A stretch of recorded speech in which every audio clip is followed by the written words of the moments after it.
The heartbeat of Dallas is truly its people and how they love each other. There's just a sense of community that you're a part of something bigger than yourself. And I think that's a really big piece of being a great hostess. When you walk into the Dallas Farmers Market, there's people from all over that are right next to each other with their goods. There's this giant community of people that genuinely are just so excited to share what it is that they've created. We have this lost art of communicating with one another in a deep and meaningful way. Coming to a place like Dallas where they value that kind of connection, and it's just such a special experience.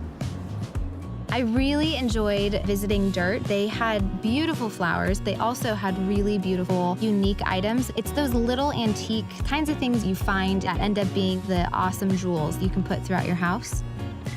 The Cookery Dallas was a really unique experience. It kind of proves the point of how Dallas really creates this sense of hospitality. After we made this handmade pasta, you sit down and you share that meal and you get to know complete strangers. You all just probably messed up making your pasta, but it tasted delicious and you feel like you can be yourself with all of these strangers.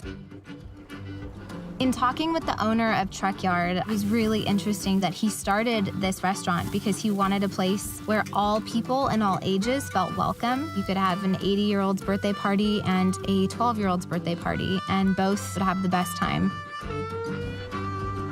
All good things. It's essentially me if I were a gift shop. I love the aesthetic. Kristen is the girl boss. She started this store because she had a passion.